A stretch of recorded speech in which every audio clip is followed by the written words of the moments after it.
ఓం నమో భగవతే వాసుదేవాయ నమ. శ్రీకృష్ణ భగవంతుడైన మహానుభావులు భారత భూమిలో ఒక భారత యుద్ధం జరగదారని ఎన్నో కష్టాలు పడి ఉన్నప్పటికీ కౌరవులు ఆ మహానుభావుని మహిమ తెలియక యుద్ధానికి కూసగొలిపిరి.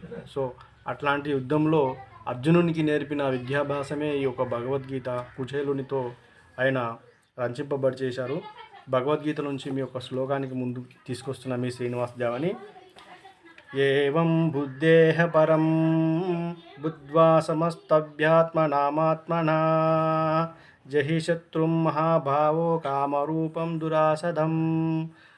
సో ఈ యొక్క శ్లోకానికి అర్థం ఏమంటున్నాడంటే, ఏవం అనగా ఈ విధముగా, బుద్ధేహే అంటే బుద్ధి కంటెను, బుద్ధం బుద్ధి కంటెను, పరం సూక్ష్మం, బలియము శ్రేష్టమైనది ఆత్మయని.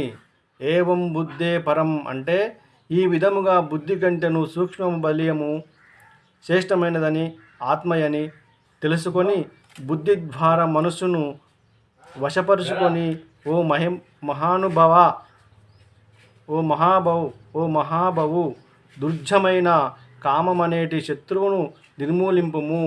సో ఇక్కడ భగవంతుడు ఏమంటున్నాడంటే, ఈ విధముగా బుద్ధి కంటను ఆత్మపరమైనదని అనగా సూక్ష్మము బలీయము మిక్కిలి శ్రేష్టము అయినదని తెలుసుకొని ఓ మహానుభవ బుద్ధి ద్వారా మనసును వశపరుచుకొని దుర్జయా శత్రువైన కామమును నిర్మూలింపుము. సో మనకు అతియుద్ధ శత్రువు ఏది అంటే కామమేనండి. ఆ కామం మనం ఎప్పుడైతే నిలుపుతామో, ఎప్పుడైతే మన అందుబాటులో మనకు ఆధ్వర్యంలో ఉంటుందో మనల్ని మించిపోకుండా దాన్ని జయించగలం. సో మనల్ని అది మించిపోతే దానికంటే మించిన శత్రువు ఏది లేదండి.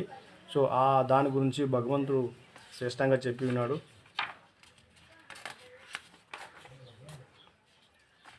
4వ అధ్యాయం జ్ఞానకర్మ సాంఖ్య యోగం, సన్యాస యోగం.